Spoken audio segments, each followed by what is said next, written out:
What's going on, everybody? Welcome to another episode of Ask a CISSP. My name is Ryan Williams, and it has been a very long time. I apologize. So I've been very busy at work.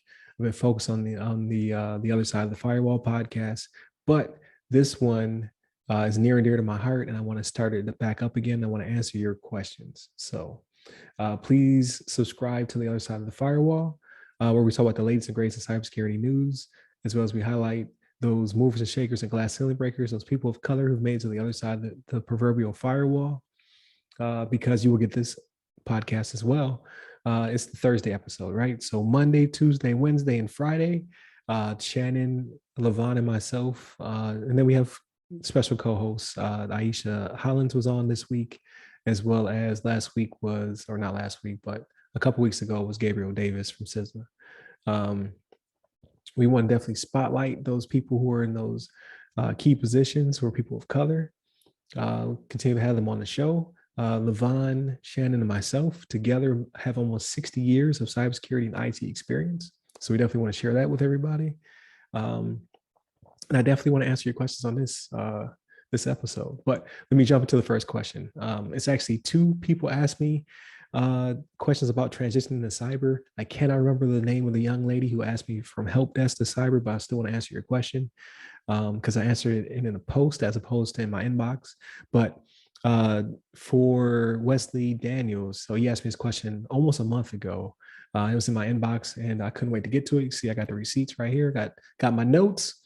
So he asked, so currently Mr. Daniels is a sysadmin and he wants to transition to cyber. And he was trying to find out what certifications would help him in that transition. He's been specifically told to get the CYSA Plus, which was definitely a cyber cert through CompTIA.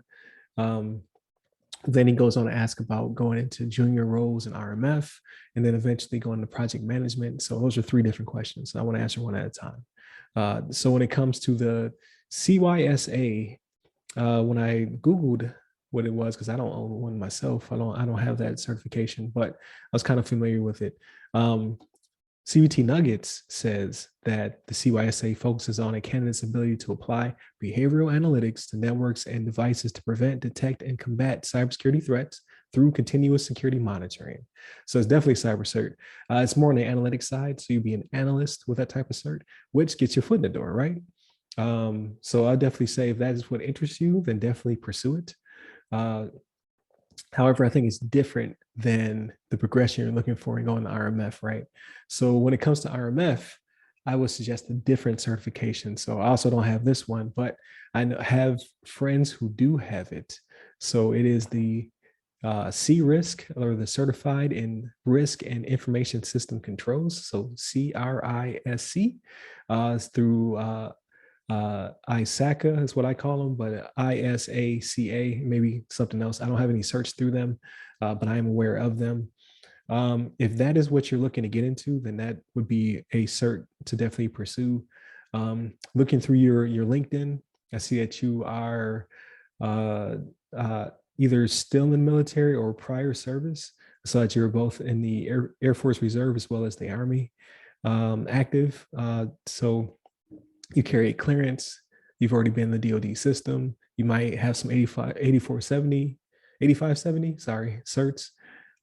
So you already have a leg up on the competition. So if you want to pursue RMF through the DoD, you may already be qualified and ready to go. I would suggest that you look for ads, you contact the nearest base or whomever is providing contracts for that base and see if you're already qualified.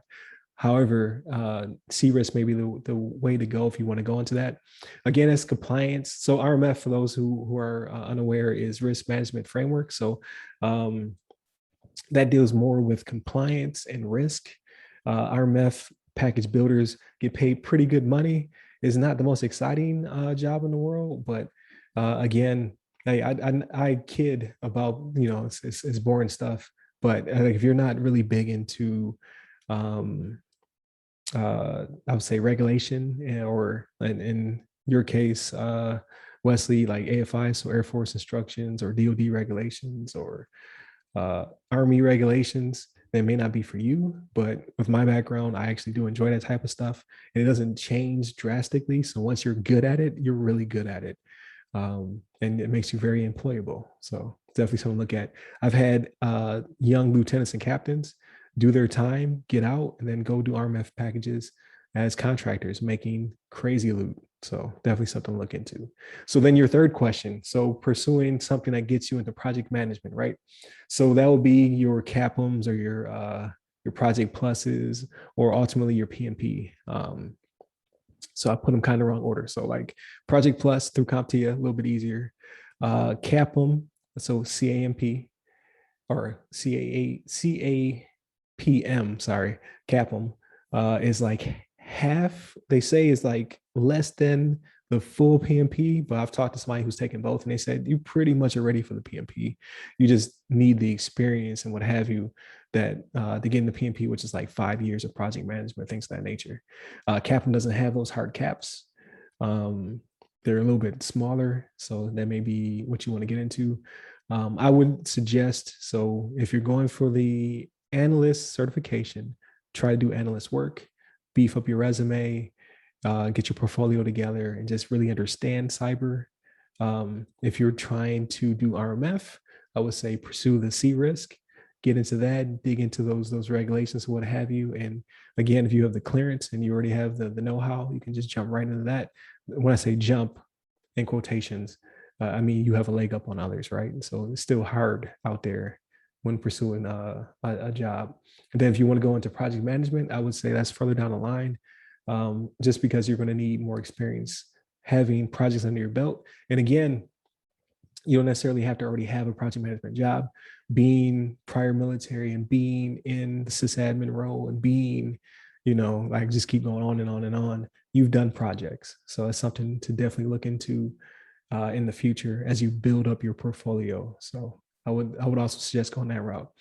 For the young lady who asked about help desk, it's a very similar answer to your question.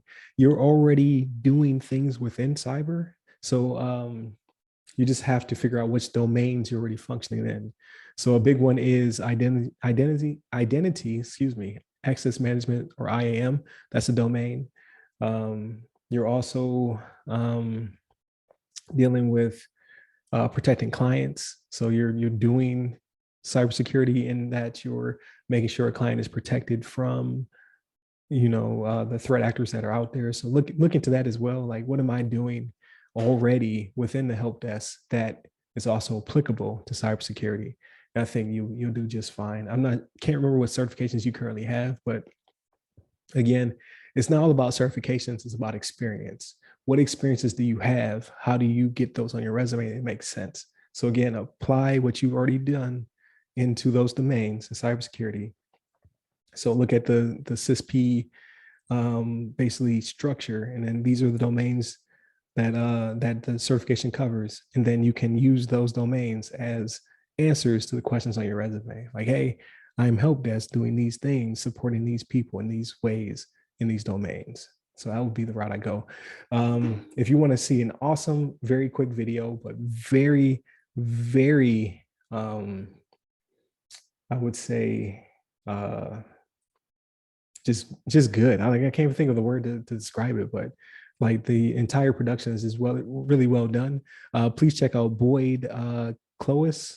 So I think it's either Clois or Clois, BYOD CLEWIS. I'm going to share his video on my page. Please check him out.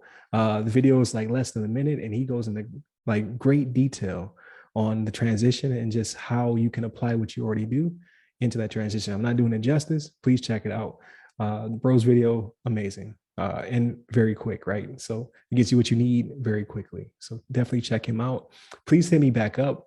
Like, share, subscribe on the podcast. I will produce more of these. I will even produce these when you don't ask me questions. I will go find questions to ask myself to be able to give you that information. So that way you guys can listen to an episode of the podcast every day of the work week. So leave me some feedback, like, share, subscribe. Stay safe, stay secure.